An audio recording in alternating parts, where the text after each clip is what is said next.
Hello my dear student, कैसे हैं आप लोग। आशा करते हैं आप लोग अच्छे होंगे।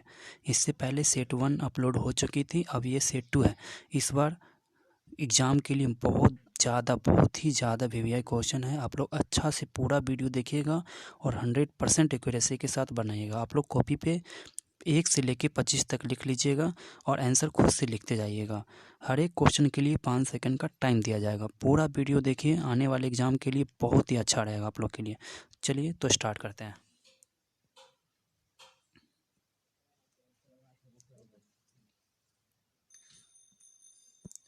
सबसे पहला क्वेश्चन ये रहा आपके सामने। गैंडा अभयारण्य किस राज्य में अवस्थित है? गैंडा अभयारण्य किस राज्य में अवस्थित है? गैंडा अभयारण्य किस राज्य में अवस्थित है? गैंडा अभयारण्य option number A Assam, option number B Paschim Bangal, option number C Uttar Pradesh, option number D Bihar. तो आपको पता होगा गैंडा अभयारण्य किस राज्य में है। हमने बताया था गैंडा अभयारण्य असम राज्य में है। कहाँ है? असम राज्य में है। आपको पता होगा असम में है, जो एक सींग वाला गैंडा के लिए प्रसिद्ध है। कहाँ? तो असम में एक सींग वाला गैंडा के लिए। याद हो गया? ठीक, नेक्स्ट क्वेश्चन की ओर चलते हैं। इसी को काजीरंगा राष्ट्रीय उद्यान के नाम से जाना जाता है। क्वेश्चन ये भी पूछ सकता है कि काजीरंगा राष्ट्रीय उद्यान कहाँ अवस्थित है? तो असम में। किसके लिए प्रसिद्ध है? तो एक सींग वाला गैंडा के लिए। ठीक है, तो याद रखिएगा। नेक्स्ट क्वेश्चन की ओर चलते हैं हम लोग।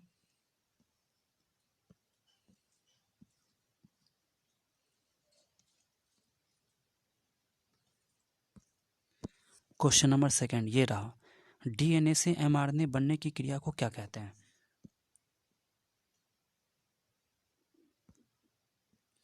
डीएनए से एमआरएनए बनने की क्रिया को क्या कहते हैं? हमने बताया था कि डीएनए से पहले एमआरएनए बनती है, फिर एमआरएनए से प्रोटीन बनती है।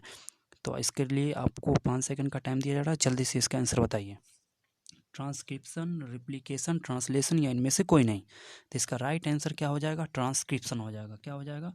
ट्रांसक्रिप्शन होगा। हम एक बार बता देते हैं। डीएनए से एमआरएनए बनती है ट्रांसक्रिप्शन के द्वारा।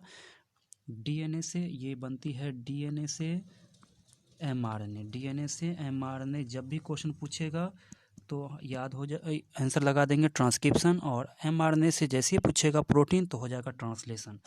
एमआरएनए से प्रोटीन जैसे पूछेगा तो ट्रांसलेशन, और डीएनए से डीएनए पूछेगा तो रिप्लिकेशन। डीएनए से डीएनए पूछेगा, रिप्लिकेशन। तीनों कंप्लीट। फिर से सुन लीजिए। डीएनए से एमआरएनए ट्रांसक्रिप्शन, एमआरएनए से प्रोटीन ट्रांसलेशन, और डीएनए से डीएनए रिप्लिकेशन। ठीक है, क्वेश्चन नंबर थर्ड।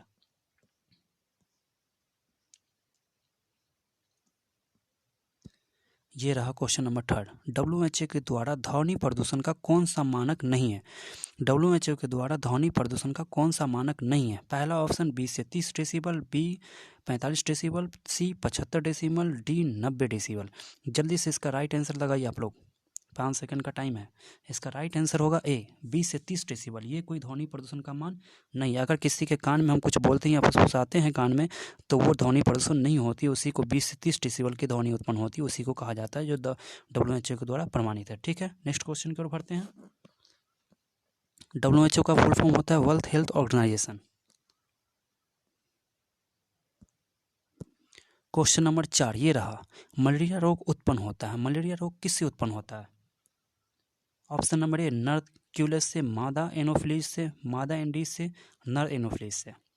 तो आप लोग को पता होगा मलेरिया, हम लोग क्लास में इसकी चर्चा किए थे। मलेरिया जो मादा एनोफिलीज मच्छर के काटने से होती है। मादा एनोफिलीज मच्छर के काटने से होती है। क्यों? क्योंकि मादा एनोफिलीज मच्छर के शरीर में प्लाज्मोडियम नामक प्रोटोजोआ परजीवी पाई जाती है। जब मादा एनोफिलीज मच्छर किसी व्यक्ति को काटती है तो उसके शरीर से खून चूसने के तुरंत बाद मानव के शरीर में प्लाज्मोडियम नामक परजीवी छोड़ देती है, और वो प्लाज्मोडियम में अलैंगिक प्रजनन की क्रिया होती है और तुरंत मानव के शरीर में तेजी से वृद्धि कर जाती है और पूरे शरीर में फैल जाती है, जिससे मानव को मलेरिया नामक बीमारी हो जाती है।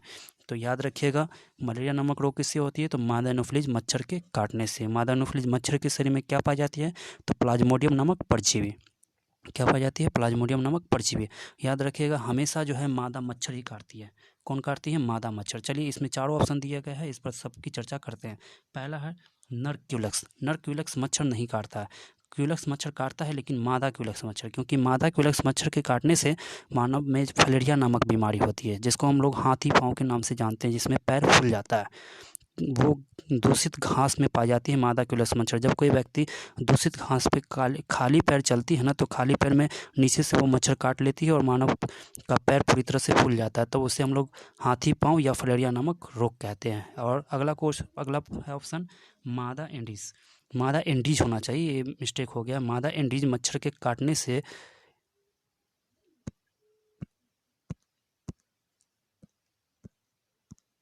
मादा एंडीज मच्छर के काटने से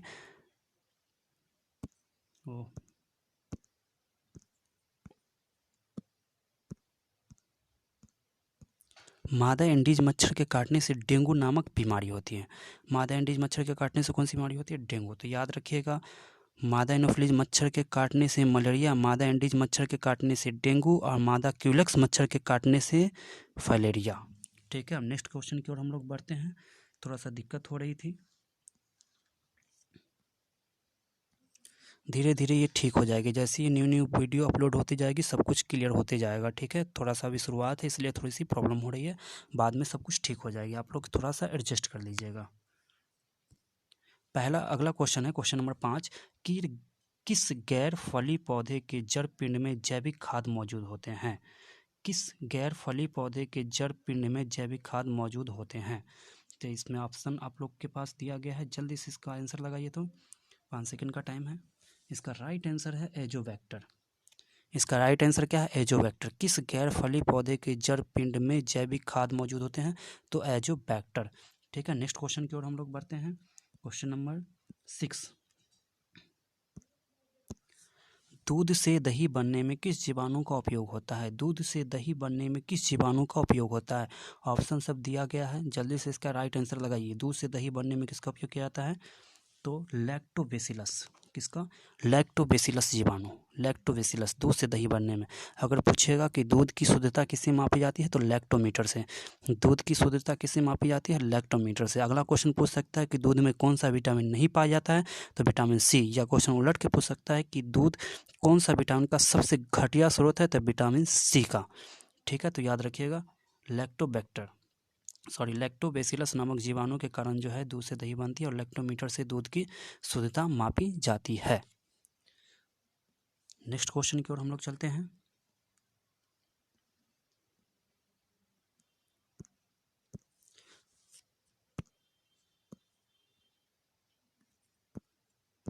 क्वेश्चन नंबर 7, अर्जित गुणों के वंशागति का सिद्धांत किनके द्वारा दिया गया था? अर्जित गुणों के वंशागति का सिद्धांत किनके द्वारा दिया गया था? तो इसका ऑप्शन है Darwin, Lamarck, day worries, हैकल।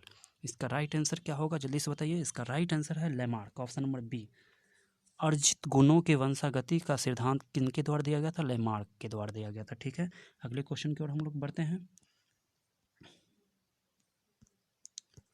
Question number 8, भ्रूणपोष की सेंट्रल कोशिका किस होती है? बहुत इंपॉर्टेंट क्वेश्चन है। भ्रूणपोष की सेंट्रल कोशिका होती है। भ्रूणपोष की सेंट्रल कोशिका होती है ऑप्शन नंबर ए प्रारंभिक केंद्रक, ऑप्शन नंबर बी द्वितीयक केंद्रक, ऑप्शन सी सहायक केंद्रक और ए बी दोनों। तो इसका राइट आंसर आप लोग लगा लिए होंगे द्वितीयक केंद्रक। भ्रूणपोष की सेंट्रल कोशिका होती है क्या? द्वितीयक केंद्रक। भ्रूणपोष की सेंट्रल कोशिका क्या होती है? द्वितीयक केंद्रक। ठीक है, आगे बढ़ते हम लोग नेक्स्ट क्वेश्चन की ओर। क्वेश्चन नंबर 9, किस फल का बीज चोल खाया जाता है? किस फल का बीज चोल खाया जाता है? बीज चोल होना चाहिए, बीज चोल। किस फल का बीज चोल खाया जाता है? किस फल का बीज चोल खाया जाता है? तो इसका राइट आंसर हो जाएगा, बताइए। इसका राइट आंसर है शरीफा का। किस फल का बीज चोल खाया जाता है? शरीफा का। किस फल का बीज चोल खाया जाता है? शरीफा का। ठीक है, अगला क्वेश्चन की ओर हम लोग चलते हैं। क्वेश्चन नंबर 10, टाइपिंग थोड़ा मिस्टेक हो गया था। उभयलिंगी प्राणी है, बहुत इंपॉर्टेंट क्वेश्चन है। उभयलिंगी प्राणी है, आप लोग देख के कैसे आंसर मार दिए होंगे। ऑप्शन ए मुर्गी, सांप, ये भी दोनों, या किचुआ। किचुआ उभयलिंगी प्राणी है। जोक, केचुआ, टेपवर्म, याद रखिएगा 3 गो नाम जो इंपॉर्टेंट है। जोक, केचुआ, टेपवर्म। जोक, केचुआ, टेपवर्म, ये सब उभयलिंगी प्राणी। उभयलिंगी प्राणी किसे कहते हैं? एक ही जीव में नर भी हो और मादा भी हो, ऊपर से नर नीचे से मादा, या आगे पीछे नर मादा जब एक ही जीव में उपस्थित हो उसे उभयलिंगी प्राणी या द्विलिंगी प्राणी के नाम से जाना जाता है, जैसे जोक, केचुआ, टेपवर्म। अगला क्वेश्चन पे हम लोग चलते हैं। निम्न में से कौन द्विगुणित संरचना है? निम्न में से कौन द्विगुणित संरचना है? बहुत इंपॉर्टेंट क्वेश्चन है, क्लास में हम कितनी बार करवाए हैं। अंडाणु, शुक्राणु, युग्मनज, इनमें से सभी। तो इसका राइट आंसर आप लोग लगा लिए होंगे। द्विगुणित संरचना पूछा है तो इसका राइट आंसर हो जाएगा युग्मनज। क्या हो जाएगा? युग्मनज, जिसको हम लोग कहते हैं 2n। अगुणित पूछता तो अंडाणु और शुक्राणु, ये सब क्या है? अगुणित। अगुणित को हम लोग कहते हैं n, और द्विगुणित को क्या कहते हैं? 2n। युग्मनज द्विगुणित है, बाकी अंडाणु और शुक्राणु अगुणित है। ठीक है, नेक्स्ट क्वेश्चन की ओर चलते हैं।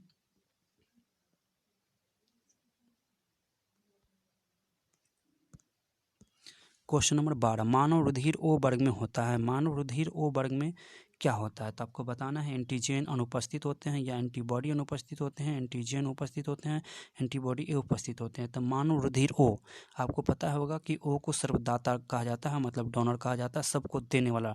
इसमें क्या होते हैं? तो एंटीजन अनुपस्थित होते हैं। सिर्फ इसमें क्या होते हैं? एंटीबॉडी होते हैं। याद रखिएगा, मानव रुधिर में एंटीजन अनुपस्थित, मतलब एंटीजन नहीं होते हैं तो क्या होते हैं? एंटीबॉडी होते हैं। ठीक है, अगले क्वेश्चन की ओर हम लोग बढ़ते हैं। क्वेश्चन नंबर 13, क्लोरेला निम्न में से क्या है? क्लोरेला निम्न में से क्या है? क्लोरेला हम बताए थे शैवाल। शैवाल, इसका राइट आंसर क्या हो जाएगा? शैवाल। क्लोरेला क्या है? शैवाल है। क्लोरेला क्या है? शैवाल है।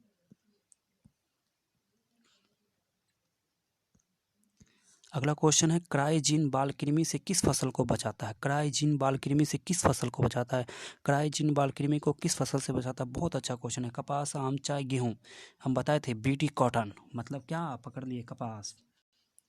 क्राइजीन बाल कृमि से किस फसल को बचाता है? कपास को। किसको? कपास को। ठीक है, नेक्स्ट क्वेश्चन की ओर हम लोग चलते हैं।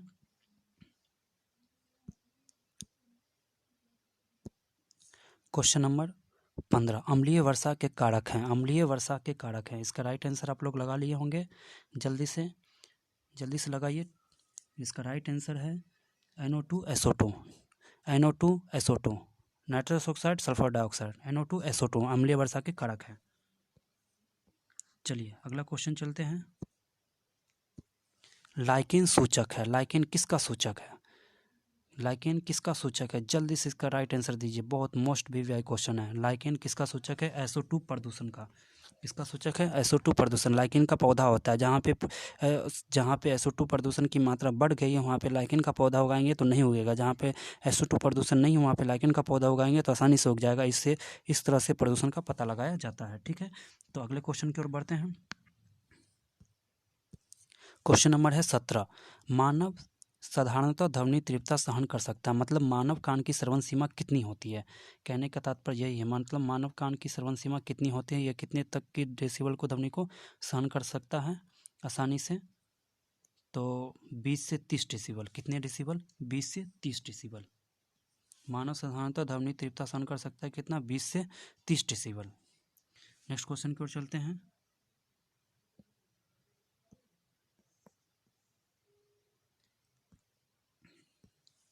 निम्न में से किस में जल परागन होता है? बहुत अच्छा क्वेश्चन। निम्न में से किस में जल परागन होता है? किस में जल परागन होता है? बताइए, निम्न में से किस में जल परागन होता है? तो जल के द्वारा परागन होता है। परागन, ऑप्शन ए जलकुंभी, कमल, हाइड्रीला, बीसी दोनों। इसमें जल्दी से बताइए, इसका राइट आंसर है हाइड्रीला। इसका राइट आंसर क्या है? हाइड्रीला, क्योंकि जलकुंभी में हम बताए थे 1 नंबर चैप्टर याद कीजिए, रिप्रोडक्शन में क्या? अलैंगिक प्रजनन। इसमें क्या? जड़ के द्वारा नए पौधे की उत्पत्ति होती है, परागन की क्रिया हुई नहीं। कमल में किसके द्वारा होती है? तो कीट के द्वारा होती है। बचिए कौन सी? हाइड्रीला। ऑप्शन को छांटना सीखे कि कैसे छांट सकते हैं। जल परागन किस में होता है? हाइड्रीला में होता है। ठीक है, अगले क्वेश्चन की ओर हम लोग बढ़ते हैं, क्योंकि एग्जाम में कन्फ्यूज वाले क्वेश्चन जरूर रहेंगे और आप लोग आंसर ऑप्शन से उसको छांट सकते हैं, आसानी से आंसर बना सकते हैं। ठीक है, चलिए, आप लोग को क्लास में हम ऑप्शन छांटना भी बताए थे कि कैसे छांट सकते हैं। ठीक है, अगला क्वेश्चन चलते हैं। ट्राइसोमी 2n+1 के कारण बच्चे मंदबुद्धि के हो जाते हैं, उसे क्या कहते हैं? जल्दी से बताइए। 2n+1 का मतलब कितना हुआ? 2n+1, 2 गुने 23 + 1 मतलब कितना? 46 + 1 अर्थात 47। हम बताए थे कि जिस व्यक्ति में गुणसूत्र की संख्या 47 हो जाती है वो व्यक्ति ट्रांसजेंडर कहलाता है, अर्थात लड़का है उसमें लड़की वाला लक्षण आने लगेगा, सर गोल होगा, हकला होगा, मंदबुद्धि टाइप का हो सकता है। ठीक है, ये सब लक्षण उसमें आ जाएंगे। तो बताइए जल्दी से इसको क्या कहते हैं? तो इसको कहते हैं डाउन सिंड्रोम। क्या कहते हैं? Down syndrome. मंदबुद्धि वाले को व्यक्ति को क्या कहते हैं? Down syndrome. इसी को ट्रांसजेंडर भी कहा जाता है।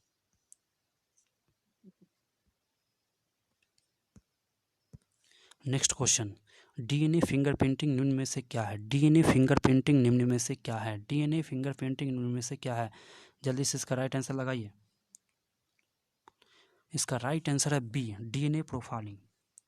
इसका राइट आंसर क्या है? DNA profiling. इसका राइट आंसर क्या है? DNA profiling. डीएनए फिंगरप्रिंटिंग निम्न में से क्या है? DNA profiling. याद करते चलिए, ठीक है। नेक्स्ट क्वेश्चन की ओर बढ़ते हैं। क्वेश्चन नंबर 21, निम्न में से किस डीएनए अणु में प्यूरिन है? निम्न में से किस डीएनए अणु में प्यूरिन है? निम्न में से किस डीएनए अणु में प्यूरिन है? तो प्यूरिन हम बताए थे, जल्दी से इसका राइट आंसर लगाइए। ऑप्शन नंबर सी इसका राइट आंसर, ए तथा जी। ए तथा जी का फुल फॉर्म क्या होगा? ए से एडेनिन और जी से ग्वानिन, एडेनिन ग्वानिन। सी के, ठीक है, और सी से होता है साइटोसिन, और टी से क्या होता है? थाइमिन। याद रखिएगा, ए का मतलब एडेनिन, सी का मतलब साइटोसिन, टी का मतलब थाइमिन और जी का मतलब ग्वानिन। तो इसका राइट आंसर क्या है? डीएनए अणु में प्यूरिन होता है ए तथा जी, मतलब एडेनिन तथा ग्वानिन। नेक्स्ट क्वेश्चन की ओर बढ़ते हैं। रट्टा मार के याद नहीं करना, समझते हुए चलना है और आराम से पढ़ते हुए चलना है। अगला क्वेश्चन है, एड्स बीमारी में एचआईवी किस कोशिका को नष्ट कर देता है? एड्स बीमारी में एचआईवी किस कोशिका को नष्ट कर देता है?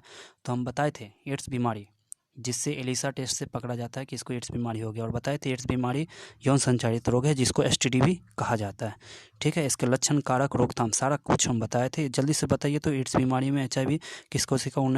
एचआईवी का full form human immuno deficiency virus. Human immuno deficiency virus होता है जो मानव के शरीर के अंदर जाकर प्रतिरक्षा तंत्र को नष्ट कर देता है, जिसको हम लोग T4 लिम्फोसाइट की कोशिका कहते हैं। क्या कहते हैं? T4 lymphocyte, T4 lymphocyte, T4 lymphocyte, ठीक है। नेक्स्ट क्वेश्चन की ओर बढ़ते हैं। गिर राष्ट्रीय उद्यान विख्यात है, बहुत इंपॉर्टेंट क्वेश्चन है। गिर राष्ट्रीय उद्यान, पहले ये जान लीजिए गिर राष्ट्रीय उद्यान कहाँ है? गुजरात में है। गिर राष्ट्रीय उद्यान कहाँ है? गुजरात में है। जल्दी से ऑप्शन लगाइए, हिरन के लिए, सिंह के लिए, चीता के लिए, पक्षी के लिए। तो गिर राष्ट्रीय उद्यान गुजरात में है, सिंह के लिए विख्यात है, जिसको बब्बर शेर भी कहा जाता है। तो याद रखिएगा, गिर राष्ट्रीय उद्यान बब्बर शेर मतलब सिंह के लिए विख्यात है, कहाँ? गुजरात में, ठीक है। नेक्स्ट क्वेश्चन की ओर हम लोग चलते हैं।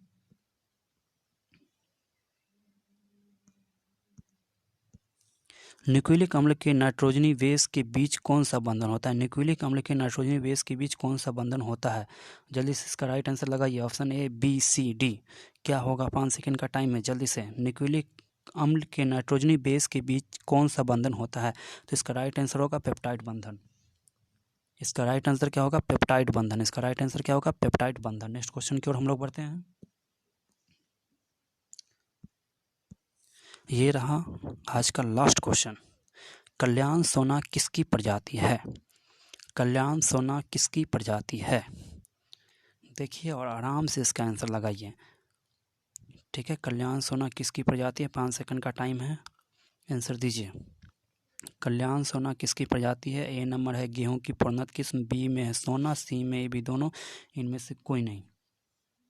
तो कल्याण सोना किसकी प्रजाति है? यहाँ पे धान भी ऑप्शन हो सकता था, लेकिन टाइपिंग मिस्टेक के कारण शायद नहीं दिया गया। कल्याण सोना किसका किस्म है? तो इसका राइट आंसर हो जाएगा कल्याण सोना गेहूं की प्रोन्नत किस्म है। कल्याण सोना गेहूं की प्रोन्नत किस्म है। आप लोग कमेंट बॉक्स में बताइए कि आपका कितना कितना सही हुआ। आपका कमेंट बॉक्स में बताइए कि आपका कितना कितना सही हुआ। और जल्दी से इसका क्यूज भी आने वाला है, आप लोग उसके लिए भी तैयारी रहिए। बशर्ते जितना भी वीडियो अपलोड हो रहा है सेट बाय सेट उसको देखते चलिए। आपके आने वाले एग्ज़ाम के लिए बहुत मोस्ट प्रीवियस सारा क्वेश्चन अपलोड है, ठीक है। तब तक मिलते हैं अगले वीडियो में।